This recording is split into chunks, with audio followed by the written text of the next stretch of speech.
Yeah, so technically we slept together. Yeah. You heard it here, folks. Okay. So we're going to add this to the shocking newsreel at the end.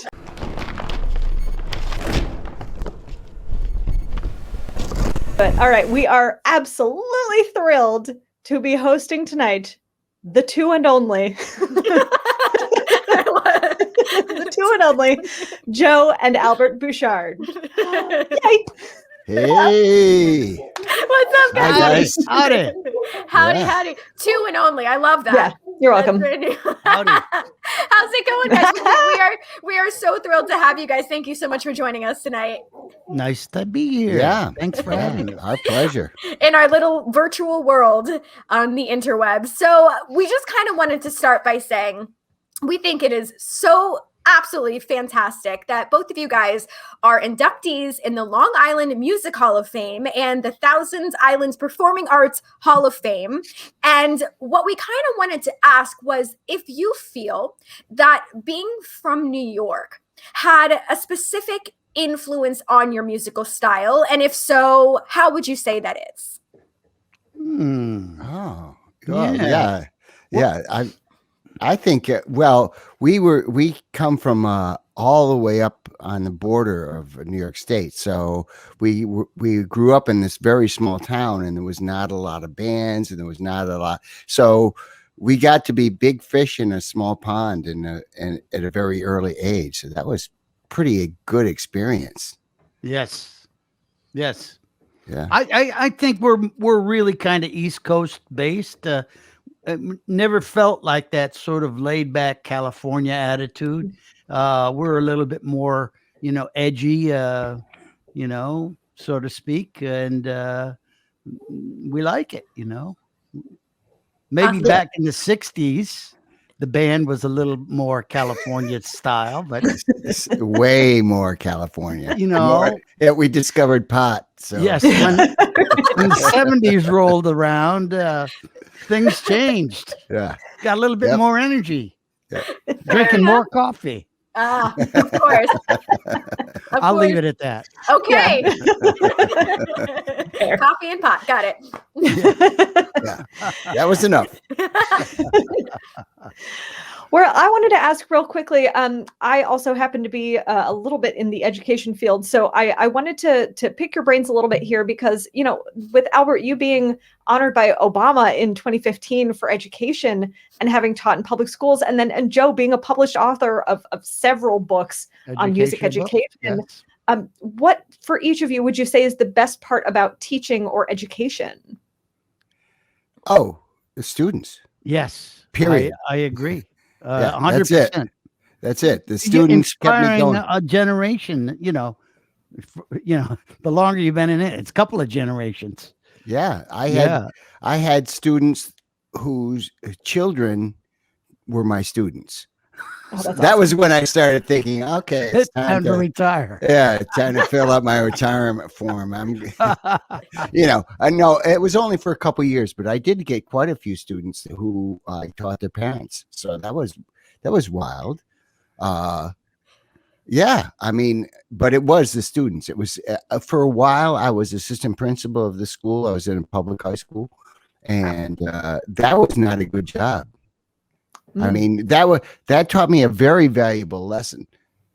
Just because you're good at something doesn't mean it's going to make you happy. I was very good, but words.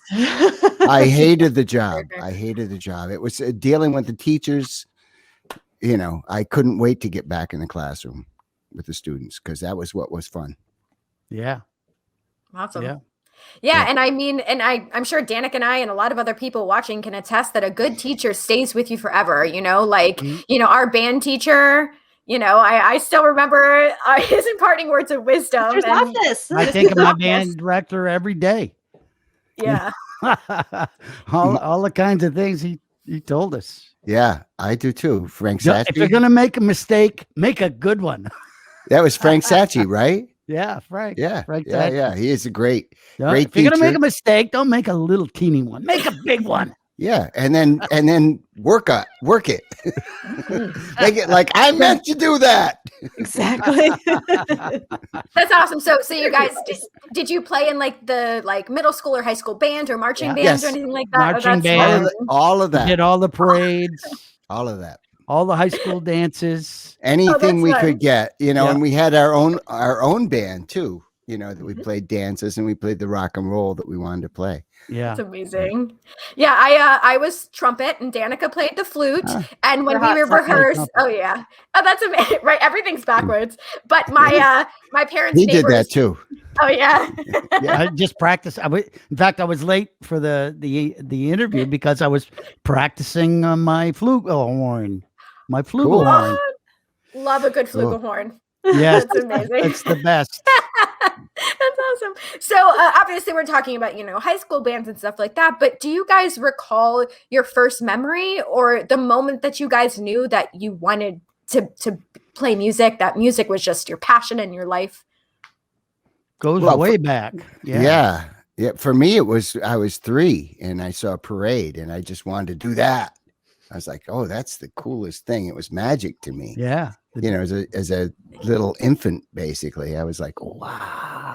And I don't remember that much about it. I remember seeing people's legs going by, but my parents tell me the story. So that's how I know it, is that it was a oft-told family story where I wanted to play the drums when I was 3. And That's awesome. that lasted a month, but yeah. But then when I got old enough, that I could make these kind of decisions, I convinced them to let me do that. Awesome. What about you, Joe? Well, I got bitten by that rock and roll bug really early. And I can remember exactly being at my cousin's house, and he had older sisters, my older cousins, and they had rock and roll records. And the one that really grabbed me was Little Richard doing doing a wop bop a loo bop a wop bamboo. And it's like, what is this? I have never, it was like from another planet. It was really from another planet, and our dad worked at the local radio station, but it was the station that played just the oldies and goodies. Yeah. Or Mitch Miller or whatever. Yeah. And we'd have to change the station to his competitor that played the rock and roll. Sorry, Dad. That's funny. Yeah. Little Richard. Whew, love Little that. Richard. Yeah. Really stunning, influence. Do you remember whose records those were? Were those Karen Lalone's? Or I think there were Melba's. Melba's. Okay. Or who else? Or Marlene. Marlene. That was it. Yeah. Marlene. She's the oldest. Yeah. She had a few other, Black Slacks and a couple of Elvis, but I really wasn't excited by Elvis. Elvis didn't do anything for me. Oh, okay. He was on, little Richard was like Little whoa! Richard, a wild man, just totally insane, wild man. Yeah. And we had no idea how wild he was until I met him. I met Little Richard. Oh my God. That's so cool. Yeah. I mean, I kind of regret not going with him to his hotel room, but at the time it seemed like the right thing to do. Fair enough. Fair enough. And we'll just leave that there. End of story. He was wild. Wild man. There's a lot more there. Yeah. Well, Joe, something that I was curious about from your perspective. So you were already clearly a pretty darn good composer in your own right. So I was curious as to why you felt the need to earn your master's degree in composition. That's an odd thing. I don't know. I thought I was going to get paid more money. No, I thought I know what you mean. I could, get a raise or something. If you came to New York, you would have. I would have. Hadn't stayed in Connecticut. I was out in Connecticut at this very small private school at the time. And I don't know. I just felt like, it seemed like the right thing to do. It was a lot of fun. I love going back and just being, going to the library and just there's tons of music books in the library, and I just go deep into that. And my teachers were like real serious composers, so it was the first time that I ever wrote music that I didn't have to write as a song. It was just music for the sake of music. So that taught me a lot, and certainly carry that on, that idea to this day. Although as soon as Metallica covered Astronomy, I said, forget about it. I'm being a songwriter again. This is, this symphony ballet stuff, can't, and then also I was quite older than all the competitions for composers were like young composers competition, and I was way too old for that. So, but it was about 6 or 7 years, because I'd go 3 days a week up to Hartford and do my thing and write string quartets and brass quintets and pieces, chamber pieces for orchestra and stuff like that. It's fun. Wow. I was just getting into computers too, so you could easily just throw it in the computer and then hit the button that would like mix everything up into sort of a modern way, and that was exciting. Took a lot of sound design courses and stuff like that. First time I'd really edited on a computer. It's beautiful. Awesome. Great. Very fun. Is there a composer that inspired you, or maybe stood out a little more above the rest to you? Well, I think Debussy is my favorite composer. Oh yeah. But my graduate thesis was on Stravinsky, Mm. The Rite of Spring. So I kind of like that modern stuff. Very cool. Wow. Mhm. Okay, well, just to pivot a little bit, and Joe, Let's get back to the rock and We roll. go back. We go deep into the we love it classical all. stuff. We You didn't even ask me. Albert. I mean, Favorite composer? I get a favorite Puccini. mhm. Genie. Oh, Yeah. Yeah. all right. Yeah, he's written the most amazing music I've ever heard in my life. Nessun Dorma, come on, that's like Wow. there's no rival to that. That is the greatest song ever written, I think. And in the opera world, and I don't really know that much about opera, but I know Turandot and I know a few others. So yeah, Very cool. Puccini, I think, is of the classical. Who knows? David Gilmour? I don't know.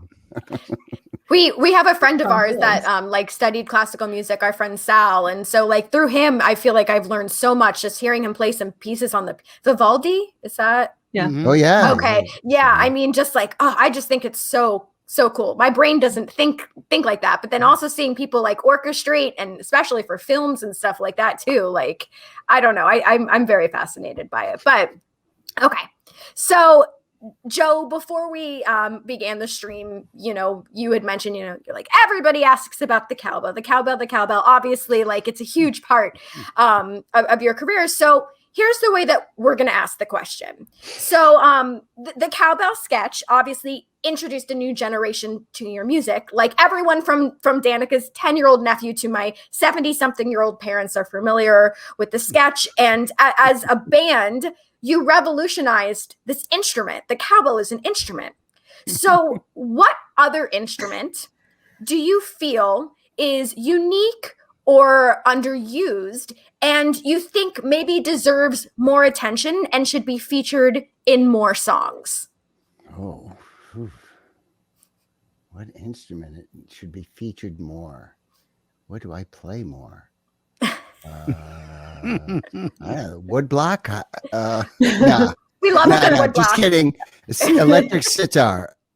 That was big. It's ready for a comeback, I believe.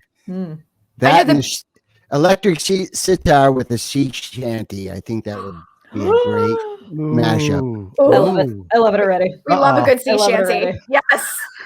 Yes. Good sea I'm not shanty with kidding. electric sitar. I'm not kidding. Can't lose. I love this.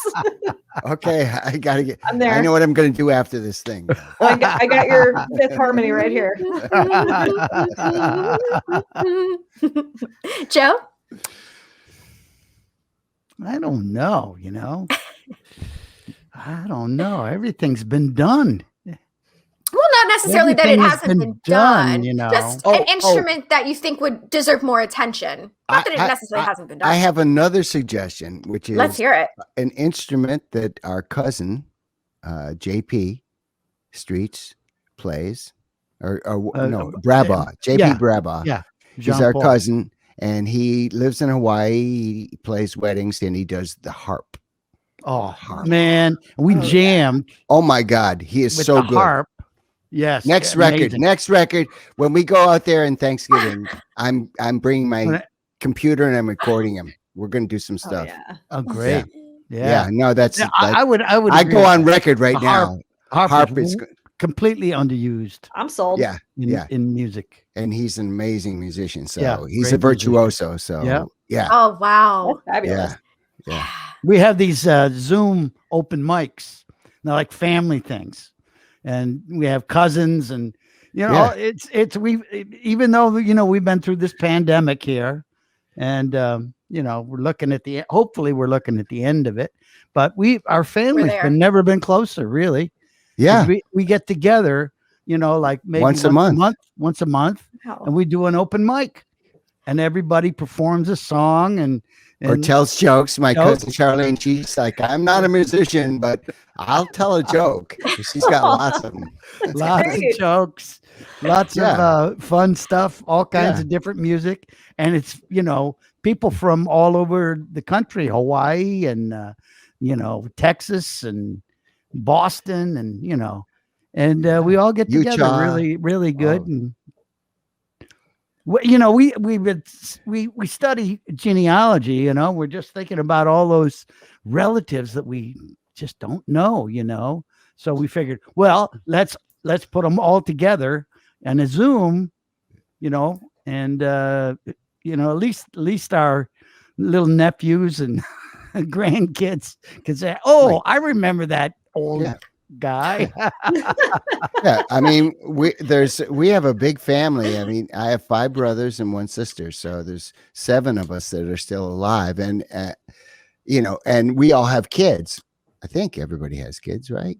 Yeah, we all. Yeah, we all have kids. So I have 2. Joe has 2. Yeah. My cousin Pat. I mean, my brother Pat has 4 kids.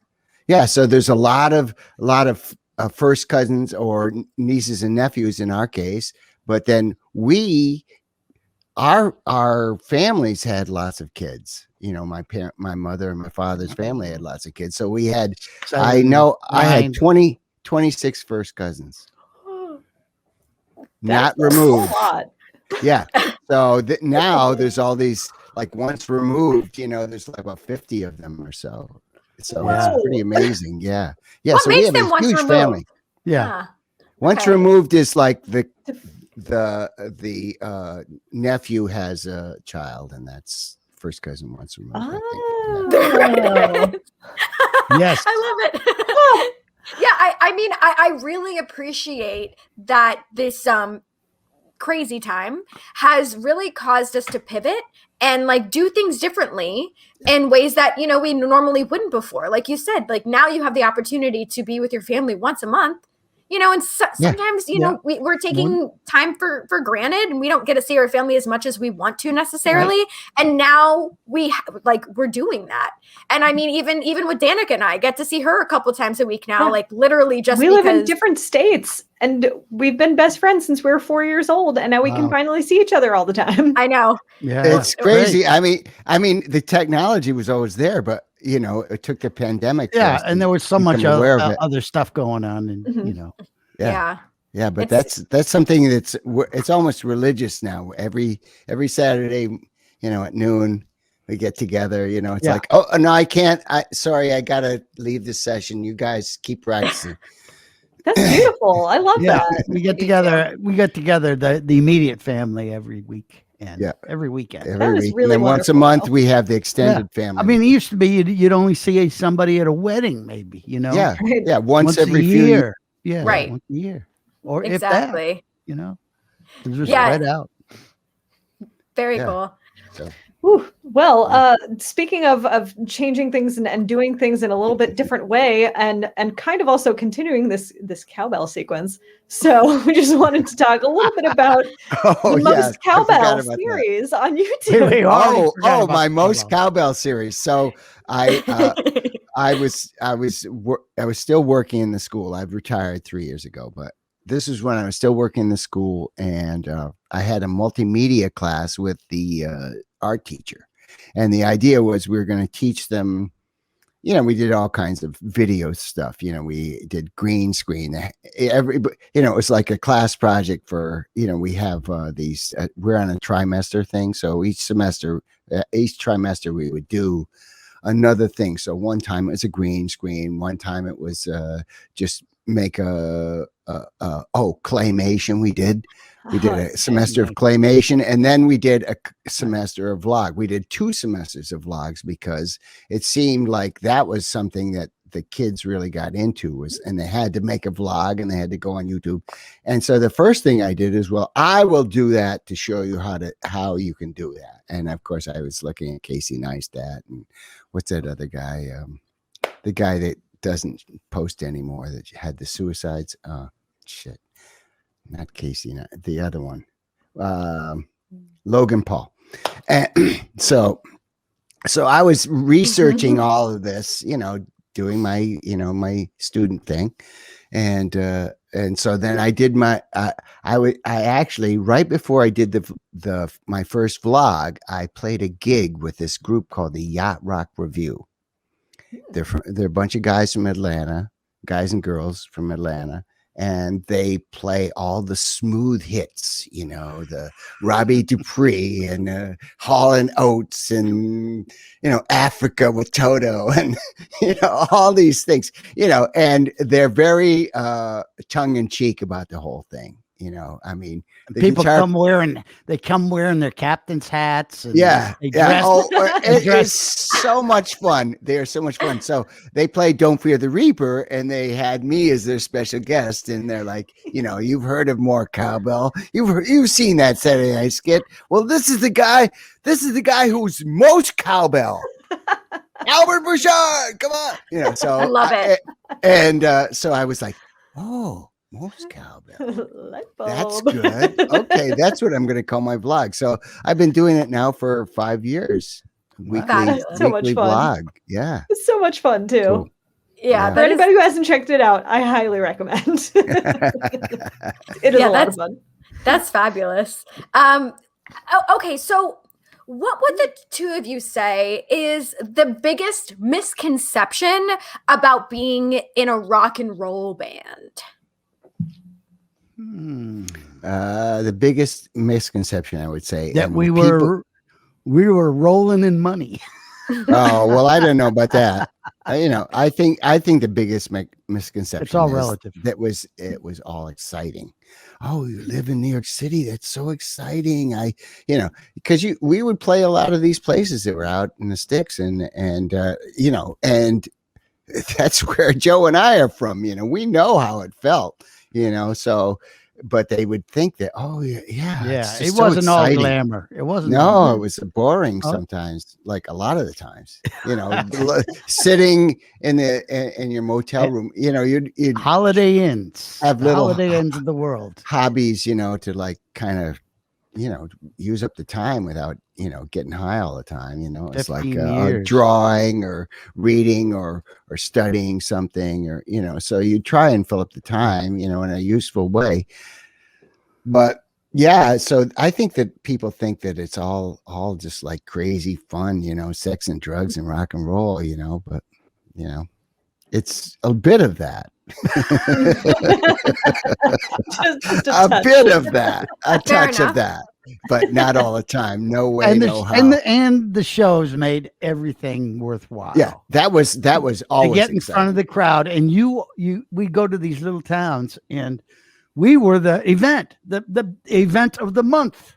you are the, like, it was kind of like unreal, because wherever we played, we were the event of the month, Right. and people would cheer, and Yeah. they loved the crazy stuff we did. We did stuff that was just insane. Yeah. They find it now. They find it now, and little bits and pieces have shown up on the internet of the crazy stuff we would do on stage. And oh yeah, the one night that Eric ripped off my shirt, I was going out on stage, and I had a little tear in my shirt.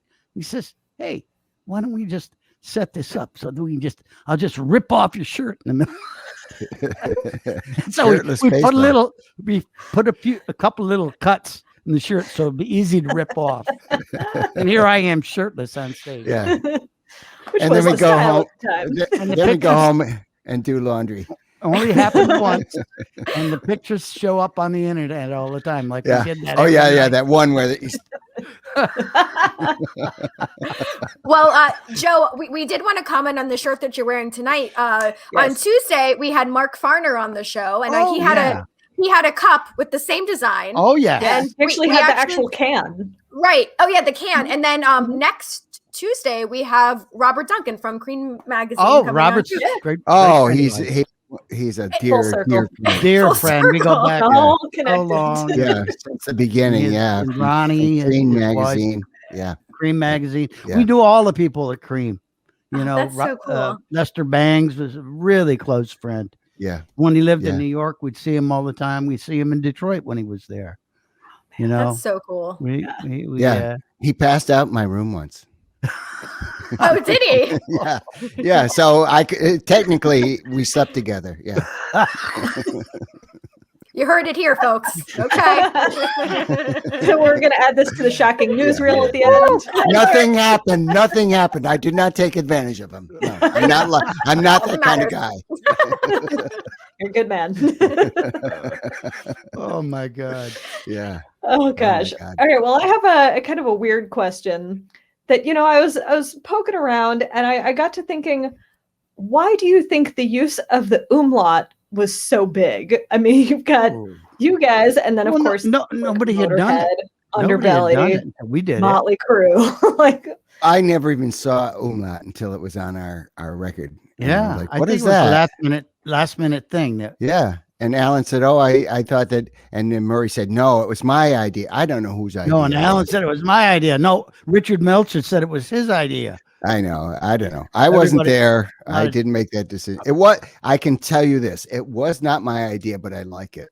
Yeah, it served us well, Yeah. Then Motorhead stole it. Yeah. Yeah. Motley Crue stole it. exactly. We should have Underbelly. gotten Some royalties. serious form of Every flattery. time they use the umlaut, we should have trademarked that umlaut. Yeah, right. You Right. should That's have. the bet. Yeah. Well, we love a good umlaut, but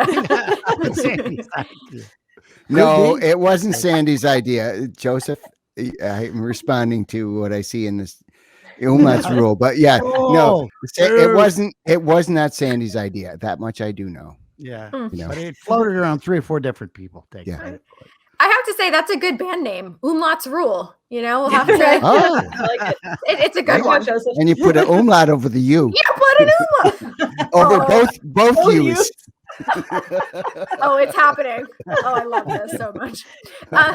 So obviously, both of y'all have released several solo albums. But what we kind of always like to ask is, who are the most underappreciated people that actually help make these albums possible?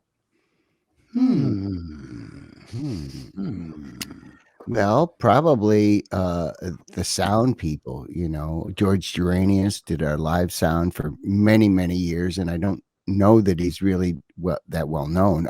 He did go on to work with a ton of other great bands, a lot of metal bands and stuff like that. Mm-hmm.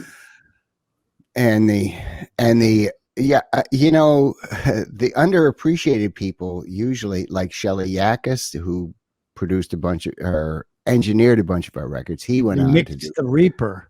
Yeah. which is Oh, a wow. tremendous Okay. mix. Yeah. Yeah. And he ended up going with Stevie Nicks and Tom Petty and all Tom these. Petty and all those great Yeah. records. Yeah. All But those it records. started with the mix of the Reaper. Yeah. Nobody knows. He's the guy, Shelly Yakis. And the first time I was ever in the recording studio, he was there sweeping the floor. And he said, "Would you like some coffee?" I said, "Yes, thank you." That's how I know Shelly. That's how long he was just a teenager when I met him, Wow. you know, and I was like, I don't know, like 20, 22, something like that. Yeah. What a Yeah. journey.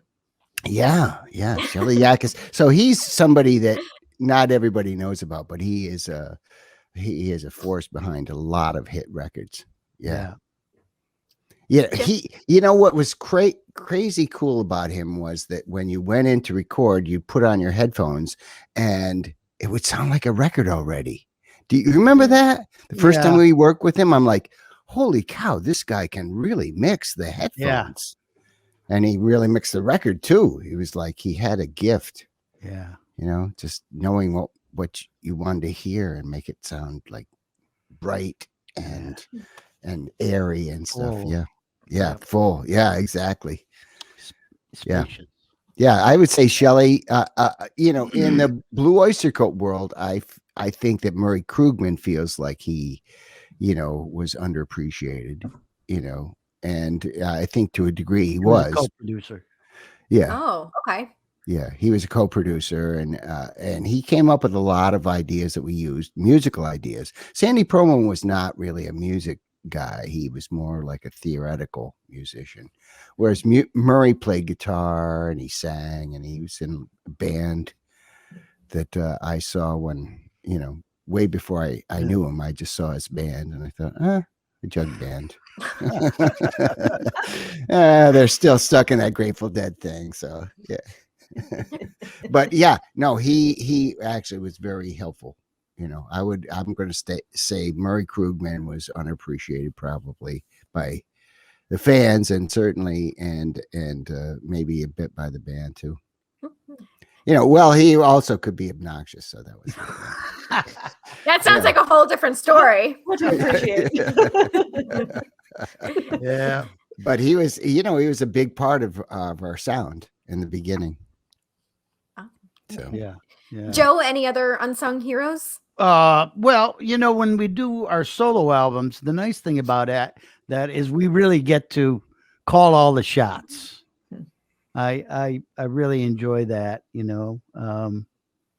I got to use a really great drummer, Mickey Curry, on my last album. And I got to use the drummer from Lynyrd Skynyrd, Michael Cardelloni, on my first solo album. And who knows what the next one will bring. But mostly I do everything myself on my solo records, just because. Because you can. I can. I'm, you know, I got all these instruments here, and you know, I keep buying more, so I have to justify. So, are you saying that you're the unappreciated one in your solo project? Probably. That's still fair. It's fair, you know. Yeah. Well, it's not easy doing a solo record. I did one time where I played all the instruments, and I said, "That's it. I've done it. that's it. I'm never doing that again." Yeah. And I'm going to stick to that. You know, Well, I you love know, you playing have with your other crew. people. Yeah. And even you know, it was so much more fun for you to work with Mickey than to work with Tune Track or whatever it is. I would use samples on like 4 of my albums. I use samples, but when you have, you know, live interplay in the studio, there's nothing like it. You know? Yeah. Very true. Yeah. Well, Danica, why don't you ask one more question? I'll ask one more and then we'll go to the game. Well, I'm actually going to use this one that's from the comments section here. So Vincent's asking, what's been like making and promoting new albums during the pandemic? Are there any learning curves that you just came across? Well, you know, the hardest thing about it is you can't go out and play the songs for the, you know, in front of people live. And that is the best promotion you can do. When you've got a great song, you play it in the audience. Maybe it's the first time they've heard it, and it gets a reaction. It's exciting. But on the other hand, it's not been so bad because we've connected so many times, through Zoom or Skype or, chats like this. So we've been doing a lot of this. Also, we've been collaborating remotely, through Dropbox and sending emails and stuff. Everybody in the music business. Yeah. Yeah, So it's cool. crazy. You can still record as much as you want. How many records did you play on last year, Joe? I don't know. You had your solo record, you had my record. I did a thing for a Swedish guy. The Swedish record. I did I just 2 weeks ago I finished a Pink Floyd tribute album where I play bass with some jazz guys. That is so hot. It's unbelievable. Oh, that sounds awesome. And you did the Don Falcone Spirits Burning record. Record. We did that whole record. Yeah, that was a double album. Yeah. And that included all the people from Blue Oyster Cult. Yeah. Yeah. So yeah, we've done a lot. I haven't done as many as Joe, but I've done probably, I don't know, 4 or 5. At least 4 last. So that's crazy. That's a lot, really working a lot, but it's great. I mean, I live in New York City. And so when I moved here in 1973 or so, I brought my drum kit to my apartment and I played and I almost got evicted.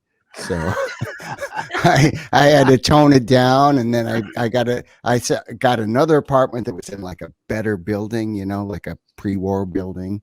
And I thought, oh yeah, I don't ever hear my neighbors, so I can play. And first day, it's like, and it's 12 o'clock in the afternoon. It's noon, right? Who is going to object to me playing at noon? Well, it turns out it was close to NYU, and all the residents had apartments, so they would get off a 24-hour shift and come home at noon, and I would be playing the drums. And I had one guy threaten to kill me. He said, if I hear you do it again, I'm gonna fucking come up and I'm sorry I said that, but no, it's okay. You're fine. I'm gonna fucking come up and strangle you, motherfucker. So that was that. So now I play electric drums, and it's a challenge. It took me a while to get, I couldn't do it at all at first because I was like, what is happening? I'm playing right, and then I play it back and it's sounding wrong. And then I had a drummer, because I also play guitar, so I had a drummer, my solo band drummer, and he came over and he's a computer whiz, and he said, well, dude, man, you got the Mac Tower and it has a USB 3, but you're plugged into the USB 2 port. That doesn't make any sense. So he says, plug into the USB 3. And I'm like, whoa, this is way better. And then he said, oh, and you also have a low latency switch here. Why don't you click on that and see what happens? I'm like, oh my God, it works. My drummer solved my drumming problem. Nice. It's crazy. Yeah. Yeah. So now I play, I do it all the time. And I love doing it's not the same as playing real drums. You don't get the level of dynamic change and things come out. The beat is divided into 126 bits, but when you kind of, if it's not falls into that 126, it's going to push it one way or the other. So whereas when you play live, there's none of that. You're just playing exactly on the beat. But on the other hand, I can change something when I'm mixing the song. As I can change it way after the fact, after I've, done 10 other songs. If I was in the studio, how could I set up the mics exactly the same? And, because I'm always changing out the cymbals and the drums, and then I don't even remember what I played. So with this, I can actually play a new part and it sounds exact. It fits right in with everything else. So that's amazing that I can do that. That's really technology. Woo. Yeah. Yes. Yeah. I don't get it. Yeah, it's Power to you. gotten good. Yeah. Well, our final question before we go into the game is we would be Yes. remiss if we didn't talk about Blue Coupe because listen, we are, I mean, well, here's my little Alice Cooper right here. We're big Alice Cooper fans. Oh, Oh, as are we. As are we. we wouldn't have had a career. Our Without first tour, our first successful tour, let's say, was with Alice Cooper, and in 1972, Wow. the Killer tour. The Killer tour was fantastic. We learned so much, and those guys are our friends. You know, To this day, yeah. to this day. Amazing. Yeah. So we love them. We love them, and they changed our life. Yeah. Yeah. I would say of all the bands that we ever played with, they were the most. I mean, we influential. did, Black Sabbath shows and Rod Stewart and the Faces and, Ramones, you name it, Ramones, Aerosmith, everybody. Aerosmith, Rush, Mott the I'm Hoople overwhelmed. shows. We did, Savoy Brown Blues Band, but Bob Alice was, Seger. They were our opening acts. so what is it like now? I mean, getting to work with, of course, the iconic Dennis Dunaway, and now you formed this mega group. I mean, that has to be very surreal too, Well, right? Yeah, he's a pain in the ass. Oh, is he? Okay. We got that on video. No, he is. He's a pain in the ass because he has a million ideas, and we have to try every one of them out. Yeah. Because they're all great. Yes. It's a good problem to have. Yeah, you know? it is. Yes, it is. It is. That rather than being, no ideas. He always has an idea. Oh yeah. No, he's phenomenal. Yeah. He's We're a working genius. on a animated feature right now. Oh, that's cool. And Dennis goes back to the days of Frank Zappa. So I think what would Frank think of this? Oh, he would love it. He would love it. He would say, Dennis, that's great. That's great, Dennis. It's great. It really is a terrific thing. So I hope it gets done. We're only about halfway through. We started like at the beginning of the year, and it's taken forever, but it's coming out. That's it's one of the things you do during a pandemic. You make videos of, animated videos. Yeah. Well, we did a couple. We did. With Blue Coupe, we just did one, I think, right? Keep Rolling On. Yeah. Only one. But we've done, we did something for. You make lyric videos. Yeah. There's a lot. That. There's we several did a bunch of those. Yeah. Yeah. Several lyric videos. But this will be our first animated feature. Very well. Can't wait to see. Oh, that sounds exciting. It's going to be really fun. Inspired by Dennis.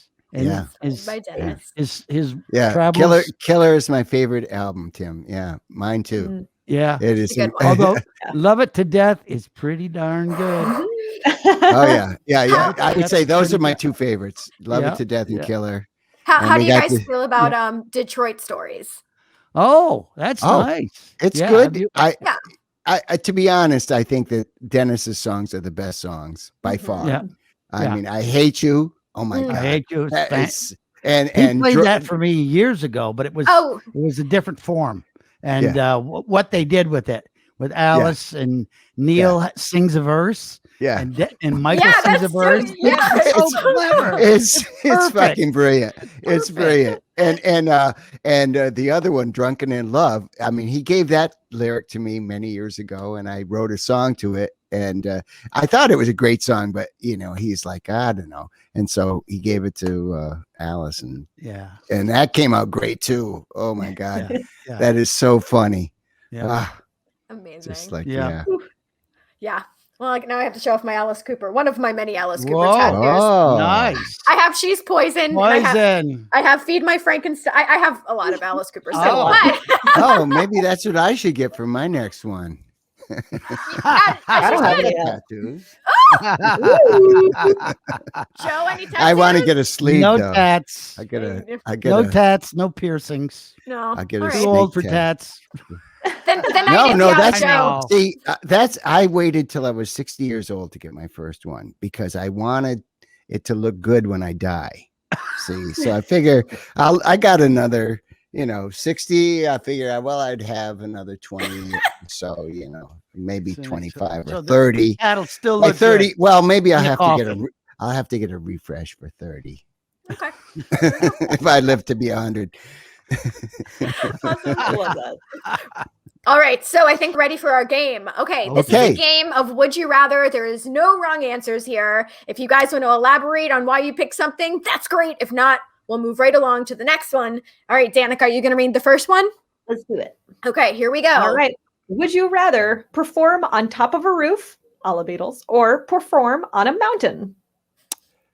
Oh, well, it depends on what roof. Oh, You can It pick the roof. yeah, It would your have to choice. be. It would have to be a flat roof in New York City, and the cops would have to stop us. I That mean, would be that so would be cool. just That's rock and roll. Yeah, yeah. I've already performed on a mountain Oh, how by fun. myself Oh, for nobody. I would say on top of a roof also. Yeah, yeah. In In New New York York City. Yeah, Yeah. that where we get stopped by the Yeah. cops. Yeah. Or awesome. building security or whatever. That I'm would be- sure we could make it happen. Oh, yeah. maybe get arrested. Ooh, Just for fun. right? Just for Yeah, fun. yep. Yeah. All right, so here's our next Would You Rather. So, in the world of Godzilla versus King Kong, who would win in a fight? Oh. Godzilla or King Kong? King Kong is puny compared to Godzilla. There's no Godzilla. contest. No contest. No contest. I mean, I love King Kong, but I wouldn't. Yeah, want I'm him to- dying to see the new movie too. Yeah. I think it's Oh, out. Godzilla versus Kong. I think so. Hey, Yeah. Joe, I just watched that King of Monsters one day before yesterday for the Oh, first yeah. time, Cool. and we're watching the movie, and he's just saying, "Why don't they ever have Blue Oyster Cult? You know, the Blue Oyster Cult Godzilla is the music." And then all of a sudden, it came on. I was like, Well, the Surge version, or Yeah. we're also in the credits of that movie too. Yeah. the real Yeah. Very version. cool. And So finally, maybe after decades of waiting. yeah, but I mean, and I love that System of a Down, Bear McCready Yeah, mashup of Mashup. Godzilla. It's really great. yeah, great drums and the chanting Japanese monks, and it's all good. It's really good. Yep. Yeah. All right. Well, sorry, Kong. Our condolences to you. Yeah. All right. Well, maybe we'll write maybe that's the next song. So, I mean- yeah. In college, we had a song called Do the Gorilla. Go, go, go, go, gorilla, go now. Go. There's a new dance called the Gorilla. Go, go, go, go, go. You can look it up. It's a real song. Like And we All right. played it in college. So, yeah. Okay. Wow. He has his moments. All right. Danica, you want to read the next one? All right, let's do it. Would you rather do a concept album based on extraterrestrial life or do a concept album based on the afterlife? Why not both? You can pick both. Yeah. You can pick both. No wrong I pick answer. both. I pick both. I'm already doing that. I would say Blue Oyster Cult would dabble in this, but I would say extraterrestrial life. I just Oh, yeah. like that. Yeah. I, Yeah. I like the idea of Well, I've turned Seven Screaming Disc Busters into a song about extraterrestrials, by the way. Nice. So, yeah. Nice. It's pretty. And it's also about, I was thinking about retitling it QAnon Nightmare. whoa. I think you Lucifer got- the Light. Oh my Yeah, God. they're gonna sue me. Yeah, making fun of this very serious issue. Oh, yeah. Yeah, yeah. Pizzagate.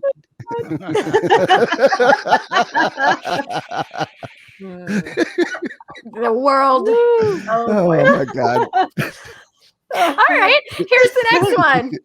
Would you rather play astronomy on repeat, let's say for 24 hours, or play Schools Out on repeat? And this is actually you guys playing it.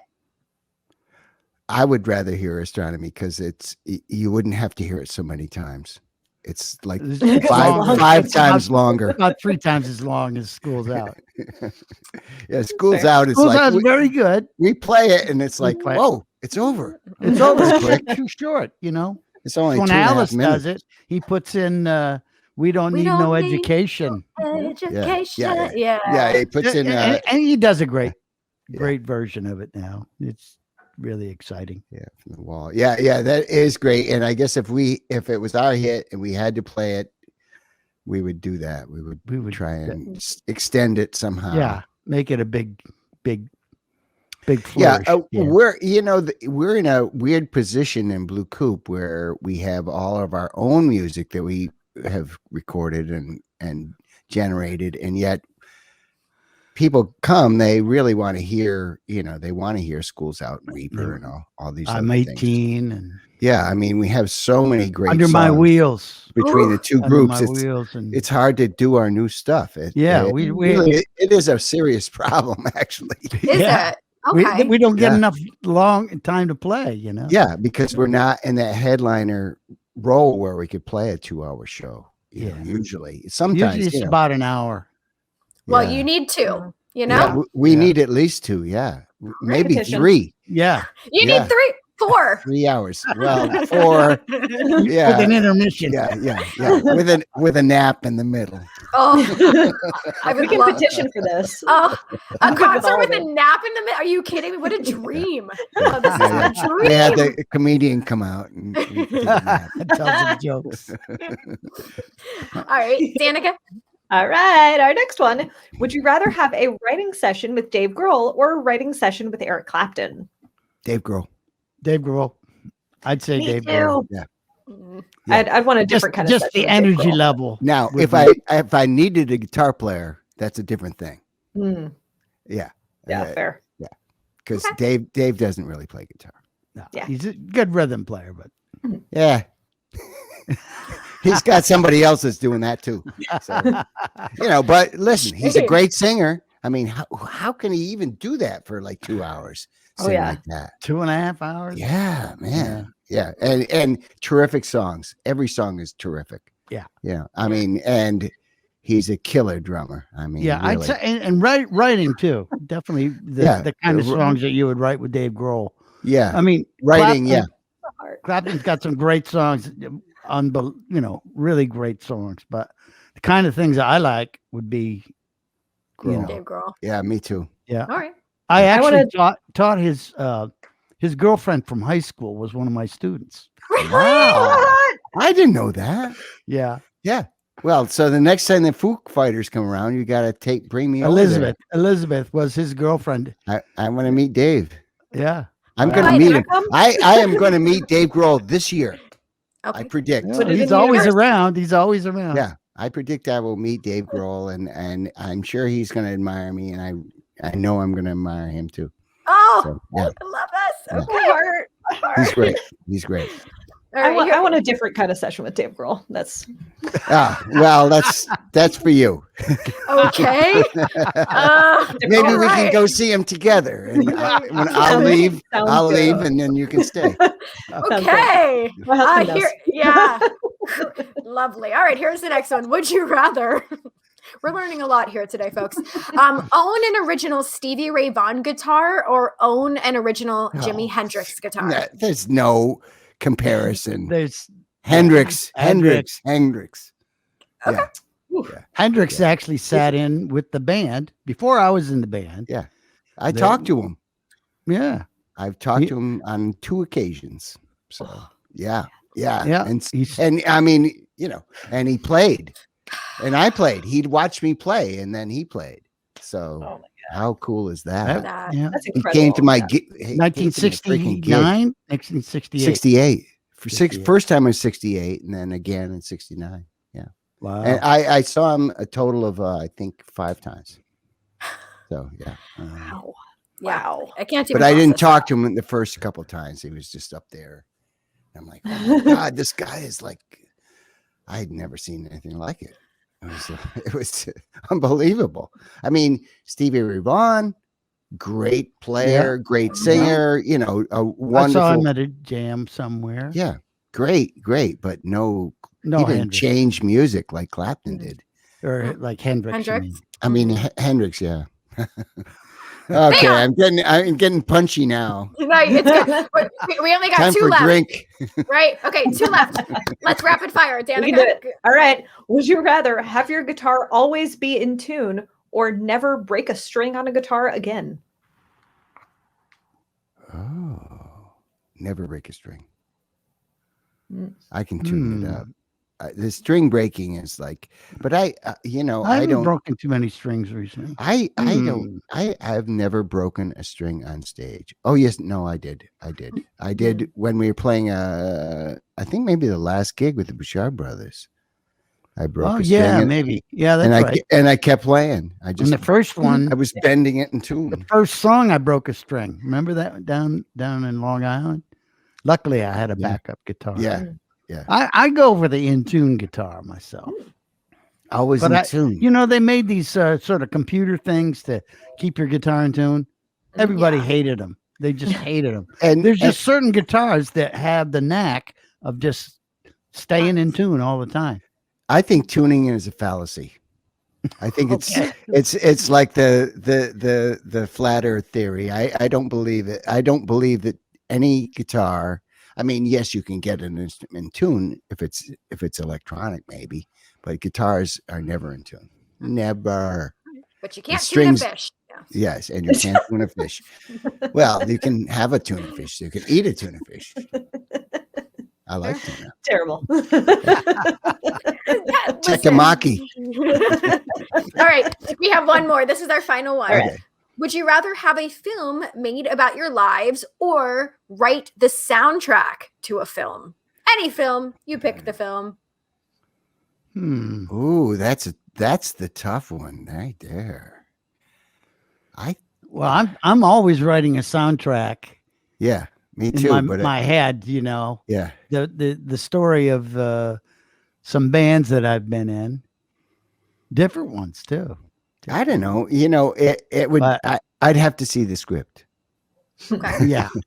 I'd have to see the script about my life before I could agree to that. I'd rather do a soundtrack to somebody else's idea. Fair. If the film was called Imaginos, yeah. That would be that would be so much fun. Yeah. Oh my God. Well, it may happen. It could. You know, I mean, the more interviews I'm like, they want to know the story. Like, what happens to this guy? Where does he come from? When was he born? And I actually, over the period of time that I've been doing this, I know all these answers. I know exactly. One of these time travel type movies. It would be a lot of fun. Yeah. I'm all for it. Soundtrack to Imaginos, the movie. Yeah. Well, there you go. Speaking of, Sandy would love it. Oh my God. As we're like wrapping up, we want to talk about, you know, any upcoming projects or anything that you want to plug. Albert, I believe you're playing a live stream, correct? Yes, that is the next thing that's happening. I was practicing for a while, but then I sort of got bored with that, and so I'm working on Imaginos 2, the second act of the story. So that's exciting. But this is the next thing that's happening. It's next weekend, a week from Saturday, the 10th. And I'm all excited about it. It's I think it's going to be great. I'm going to the studio tomorrow, and we're going to set up things, and we're actually going to record. I'm doing both things at once tomorrow. I'm looking at the studio. We're gonna make a plan for how many cameras we're going to use. We have videos. We're going to see if we can implement the videos, because I'm going to be playing to backing tracks, because I played drums on all the songs, and I don't have a drummer yet. So I'm going to play guitar, and my drum tracks are going to play. Nice. And Joe plays trumpet on a couple songs. So I have a video of Joe playing the trumpet. So I wanted that to come in. Cool. So I don't know if that can actually happen. I really hope. I want to make it as great as it can possibly be. We're doing a meet and greet and all of this stuff, and we have a chat and all. So it's going to be great. It's going to be great. I'm really looking forward to it. April 10th. Yeah. April 10th, not too far away. It's 4 o'clock, right? Eastern Yeah, time? 4 o'clock. 4 o'clock. It's odd. I know. I think time. that they're going to offer the rebroadcast. You can access 48 it hours. 48 hours after. Smart.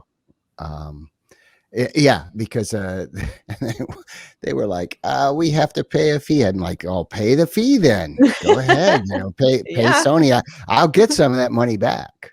There you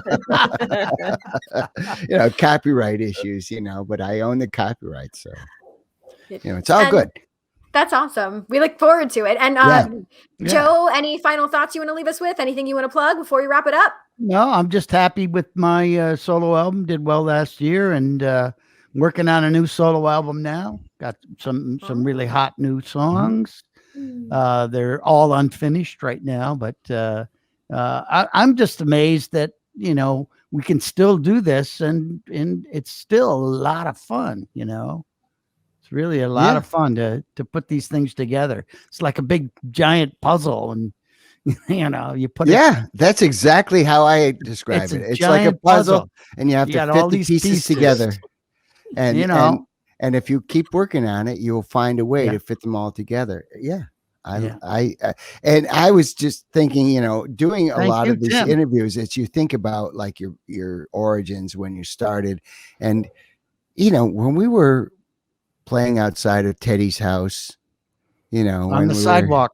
You were 10 and I was 12. And did you ever think that we would still be doing this? No, like 60 something years later? No. Wow. That is pretty amazing. And it's the same for me and Danica. Like, did we think we'd get to talk to the Bouchard Brothers? Never. Not all the other great artists you've had on here too. It's just mind blowing, really. Yeah.